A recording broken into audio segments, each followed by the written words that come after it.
स्थळ पुणे जिल्हा परिषदेचं सभागृह. वेळ दुपारची. सभागृहात विशेष सभा चालू होती. वेगवेगळे विषय या सभेमध्ये पुढे चर्चेला येत होते. सगळे जिल्हा परिषदेचे सदस्य त्यावर चर्चा करत होते आणि अशातच सभागृहात एका तरुणीचा आरडाओरडा ऐकू आला. ती तरुणी थेट सभागृहात आली आणि सभागृहात येताच त्या तरुणीनं जिल्हा परिषदेच्याच एका सदस्यावर बेछूट आरोप सुरू केले. ती तरुणी म्हणत होती, त्यानं मला 21 वर्ष फसवलं, मला न्याय मिळायला हवा. तरुणीच्या त्या आरोपांमुळे सभागृहात एकच खळबळ उडाली. ती तरुणी इतक्यावरच थांबली नाही, तर तिनं त्यानंतर आपल्या सोबत आणलेली पेट्रोलची बाटली आपल्या अंगावर ओतून घेण्याचा प्रयत्न केला. त्यावेळी सभागृहातील सुरक्षा रक्षकांनी त्या तरुणीला वाचवण्याचा प्रयत्न केला. ही संबंधित तरुणी राष्ट्रवादी काँग्रेस पक्षाची बारामतीतीलच पदाधिकारी आहे. तिनं ज्याच्यावर आरोप केले तो सदस्य देखील राष्ट्रवादी काँग्रेसच्या तिकिटावरच बारामतीच्या पंधरे मुढाळे गटातून जिल्हा परिषद सदस्य म्हणून निवडून आलेला आहे. त्यांचं नाव मंगेश जगताप आहे. सोबतच या तरुणीला त्यावेळेला जिल्हा परिषदेत आधार द्यायला ज्या पोहोचल्या होत्या त्या देखील राष्ट्रवादी काँग्रेस अजित पवार गटाच्याच पुण्यातल्या रुपाली ठोंबरे पाटील आहेत. त्यामुळे एकाच पक्षातल्या कार्यकर्त्यांनी एकमेकांवर आरोप केलेत आणि सगळीकडे या दरम्यान चर्चा सुरू झाली. ती म्हणजे मंगेश जगताप कोण आहेत, ती तरुणी कोण आहे आणि त्यांच्यामध्ये नक्की काय झालं होतं.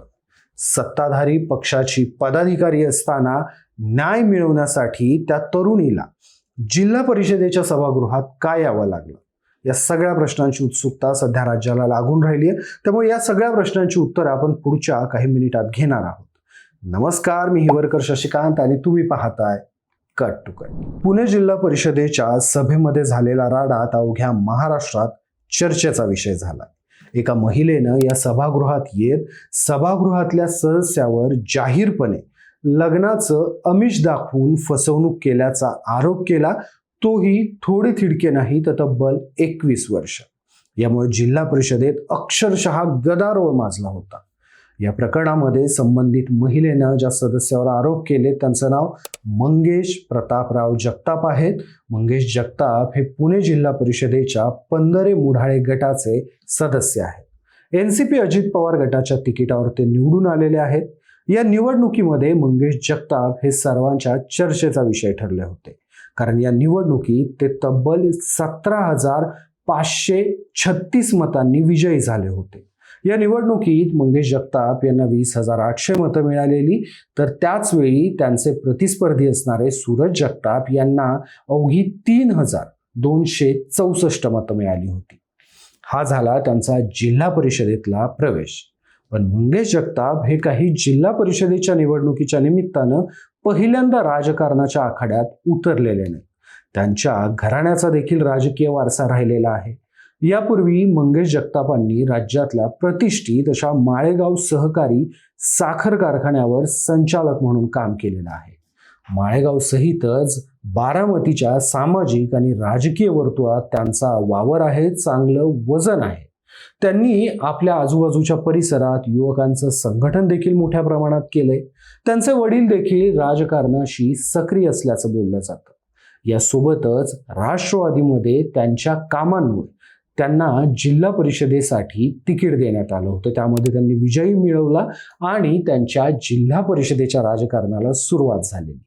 पण आता त्यांच्या जिल्हास्तरीय राजकारणाचा हा प्रवास कदाचित अडचणीचा ठरू शकतो. त्याला कारण आहे ते राष्ट्रवादी काँग्रेसच्याच बारामतीमधील महिला पदाधिकारी. या महिला पदाधिकाऱ्यानं मंगेश जगताप यांच्यावर अत्यंत धक्कादायक आरोप केलेले आहेत.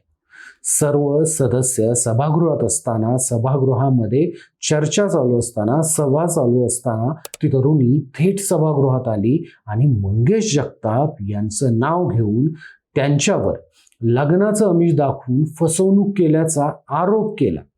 ती तरुणी इतक्यावरच थांबली नाही, तर तिनं सोबत आणलेली पेट्रोलची बाटली देखील स्वतःवर ओतून घेऊन स्वतःला संपवण्याचा प्रयत्न केला.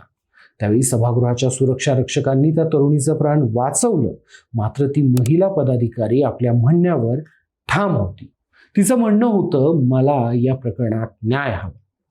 हे प्रकरण झाल्यानंतर जिल्हा परिषदेच्या इमारतीत तर खळबळ माजलीच. सोबतच जेव्हा त्या तरुणीला जिल्हा परिषदेच्या आवारातून जेव्हा हॉस्पिटलमध्ये नेण्यात येत होतं, त्यावेळी माध्यम प्रतिनिधींनी या तरुणीशी संवाद साधला. त्यांनी या संपूर्ण प्रकरणात नक्की काय झाले असं विचारल्यावर ती पदाधिकारी तरुणी म्हणाली, मंगेश जगताप आणि माझं 2007 पासून प्रेमसंबंध आहेत. मंगेशनं मला लग्नाचं आश्वासन देत अनेक वर्ष माझ्यासोबत संबंध ठेवले, पण त्यानं परस्पर लग्न केलं होतं. पण त्यावेळी देखील त्यानं आईच्या आजारपणाचं कारण सांगत स्वतःची बाजू सेफ केलेली. सोबतच त्यानं मी घटस्फोट घेणार असल्याचं देखील सांगितलं. त्यानं तशी कागदपत्र देखील मला दाखवली. आम्ही लग्न करणार होतो, त्या लग्नासाठी महाबळेश्वरला रिसॉर्ट देखील बुक केलेला. पण मला नंतर समजलं त्यानं दाखवलेली घटस्फोटाची सगळी कागदपत्र बनावट आहे. आमचं हे संपूर्ण प्रकरण त्याच्या घरातल्यांनाही माहिती आहे. त्याची मेहुणी पोलीस आहे. त्याच्या घरातले देखील यामध्ये सामील आहेत. त्याच्या मित्रांनाही आमच्याबाबत माहीत होतं. मी गेले 3 महिने झालं त्याच्याशी संपर्क करण्याचा प्रयत्न करतेय, त्याची वाट बघतेय, पण तो गायब आहे. मी दिसलो की पळून जातो. या संपूर्ण प्रकरणानंतर या तरुणीनं काही प्रश्न देखील मंगेश जगताप यांच्या अनुषंगानं उपस्थित केलेले. त्या म्हणाल्या, जर इथे एखाद्या हिंदू मुलीवर अन्याय झाला असता आणि तो मुस्लिम मुलगा असता तर तुम्ही हिंदू मुस्लिम करून रान पेटवलं असतं. पण आता तुम्ही काय करणार? तुम्हाला असले लोक लोकप्रतिनिधी पदावर चालणार आहेत का? हे प्रकरण जेव्हा चर्चेत आलं किंवा पुण्यात जेव्हा हे प्रकरण माहिती व्हायला लागलं, त्यावेळी राष्ट्रवादी काँग्रेसच्याच पुण्यातल्या पदाधिकारी असणाऱ्या रुपाली ठोंबरे यांनी तातडीनं जिल्हा परिषदेत धाव घेतली. त्यांनी स्वतः पीडितेला भेटत तिला आधार दिला, तिला दवाखान्यात नेलं. माध्यमांसमोर आपली बाजू मांडताना संबंधित पीडिता ही अत्यंत भावुक झालेली. तिची एकच मागणी होती, मला न्याय हवा.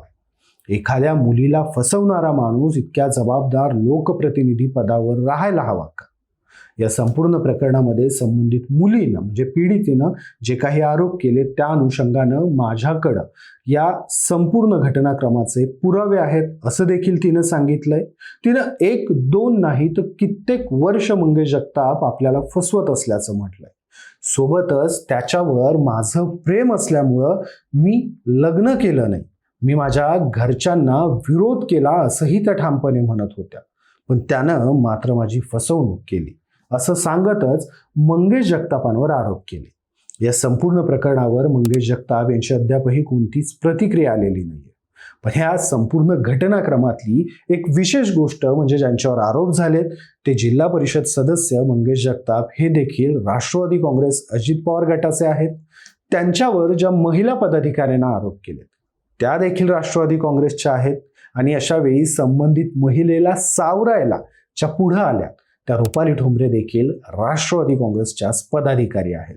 त्यामुळे या संपूर्ण घटनेला एक वेगळं गंभीर वळण प्राप्त होतं. हे सगळं प्रकरण आता वेगवेगळ्या अंगानं माध्यमांमध्ये चर्चेत आलेलं आहे. संबंधित तरुणी कायद्याच्या माध्यमातूनही न्याय मिळवण्याचा प्रयत्न करते, पण पीडित आणि तिचं शोषण करणारा हे दोघंही राष्ट्रवादी काँग्रेसचेच असल्यामुळं आता राष्ट्रवादी काँग्रेसच्या वरिष्ठ नेतृत्वाकडून या संपूर्ण प्रकरणात काय निर्णय घेतला जातो याकडे सर्वांचं लक्ष आहे. कारण ते दोघंही बारामती तालुक्यातूनच येतात. खरं तर राष्ट्रवादी काँग्रेसच्या कार्यकर्त्यांवर, खास करून बारामतीतल्या कार्यकर्त्यांवर असा आरोप होण्याची ही काही पहिली वेळ नाहीये. काही कालावधीपूर्वी असंच एक प्रकरण बारामतीत चर्चेत आलेलं. बारामतीमध्येच एका लोकप्रतिनिधीवर अशा महिलेच्या अनुषंगानं आरोप झालेले. त्यावेळी राष्ट्रवादी काँग्रेसच्या वरिष्ठ नेतृत्वानं या प्रकरणाची दखल घेत माध्यमांमध्ये प्रतिक्रिया दिलेल्या, सोबतच संबंधित व्यक्तीवर आम्ही कार्यवाही केली असं देखील ठामपणे सांगितलं होतं. मग आता तोच न्याय या प्रकरणात देखील लागणार का याची उत्सुकता सर्वांना लागली. तुर्तास आपण इथेच थांबूयात. मात्र संपूर्ण घटनेवर तुमची मतं काय आहे? तुम्हाला काय वाटतं? संबंधित पीडित तरुणीनं केलेल्या आरोपांमध्ये तथ्य असेल का? आता त्या तरुणीला कायद्यासोबतच त्यांच्या पक्षाकडून न्याय मिळेल का? तुमची मतं मला कमेंट्समध्ये आवर्जून सांगा. हा व्हिडिओ जर तुम्हाला आवडला असेल तर या व्हिडिओला लाईक करा, शेअर करा आणि अशाच राजकीय घडामोडी जाणून घेण्यासाठी कट टू कटला सबस्क्राईब करायला विसरू नका. धन्यवाद.